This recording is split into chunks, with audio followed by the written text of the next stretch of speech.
Hey everyone, and welcome to this week's Explainer. Get ready, because we're looking at a massive, and I mean massive, collision of central bank decisions, big tech earnings, and global geopolitical risks for the week of July 27th to August 2nd, 2026. We've pulled together the latest intelligence from RBC, MUFG, CBS News, Midtrade, and FX leaders to show you exactly how these massive forces, rates, earnings, and global conflicts are all about to crash into each other. To keep us perfectly on track, here is our agenda. We'll start with a summary and weekly timeline, move into the central bank rate watch, check out big tech earnings, break down crucial economic data, map out geopolitical risk factors, and finish with the key takeaway. Section 1. Summary and Weekly Timeline. This week's timeline really ramps up the tension day by day.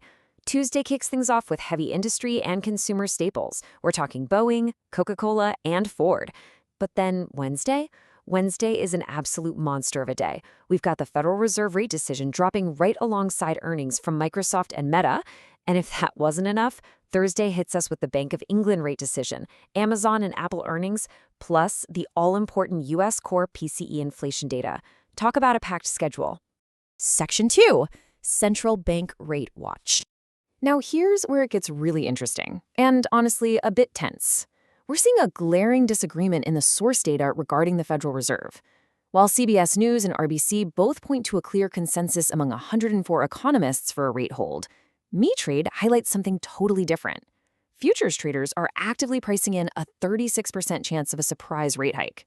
So you've got the economists predicting the baseline, while the traders are out there betting actual money on a serious tail risk. To put this into perspective, the Fed has parked its benchmark rate right here, at a target range of 3.5 to 3.75% for 4 meetings straight. The real friction? Well, U.S. inflation just flared up to 4.2% in May. And as you've definitely noticed at the grocery store or the gas pump, that sticky inflation is making the Fed's job incredibly difficult right now. And if you're wondering why the markets are second-guessing everything, it's entirely intentional. CBS News points out that the new Fed chair, Kevin Warsh, is leading his first rate meeting, and he has explicitly stripped away forward guidance. His goal is strict independence. But by removing the usual breadcrumbs the Fed leaves for investors, the market is kind of flying blind into Wednesday's decision. Looking across the pond, the Bank of England makes their call on Thursday.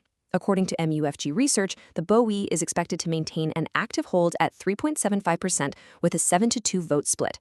We'll likely see Hugh Pill and Megan Green dissenting, pushing for a hike. But because domestic UK inflation is actually tracking below their projections, MUFG thinks they'll just sit tight and wait for September or November when they'll have clearer data on domestic pay settlements. Section 3. Big Tech Earnings Watch. Moving over to the corporate side, FX Leaders highlights a number that is just staggering. Microsoft alone is pacing for $190 billion in capital expenditure for calendar year 2026. $190 billion. That sets a historically high bar for earnings this week. Investors are absolutely demanding to know if this massive bet on AI infrastructure is actually paying off right now. And these hyperscalers, they have incredibly exacting standards to meet. FX Leaders notes that Wall Street expects Microsoft to show aggressive Azure cloud growth of 39 to 40%. For Amazon, they need to hit $40.5 billion in AWS revenue just to justify those massive infrastructure costs.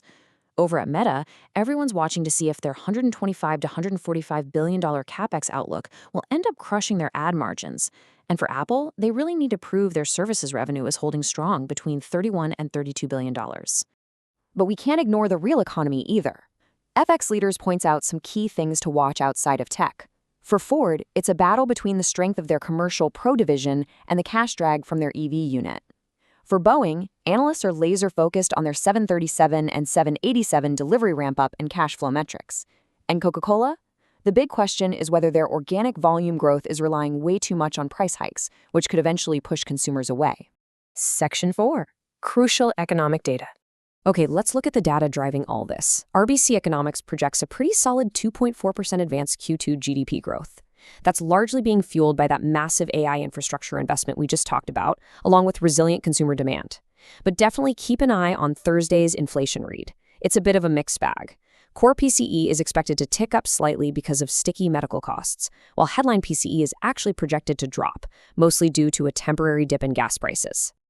Section 5, Geopolitical Risk Factors. We absolutely have to factor in external shocks because geopolitics are scrambling everything right now. The re-escalation of the Iran war has severely jolted global energy markets. CBS notes this conflict is what pushed U.S. CPI up to 4.2% in May.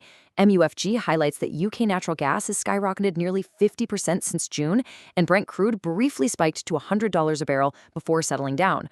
RBC warns that this exact kind of commodity volatility could completely derail the Fed's ongoing inflation fight. Section 6, the key takeaway. So, how do rates, earnings, and geopolitics actually collide this week? For anyone following the markets, understanding this chain reaction is the whole ballgame. How do all these diverse threads weave together? When you combine the reporting from RBC, MUFG, and FX leaders, a very clear interlocking narrative emerges. It's like a giant puzzle. Geopolitical energy risks sustain sticky inflation. That inflation then forces central banks to keep interest rates highly restrictive. And those high rates, they make big tech's massive capital expenditures way more expensive to finance, which ultimately puts a heavy squeeze on their operating margins. It's a massive, interconnected loop. Which leaves us with one crucial, defining question to end this explainer.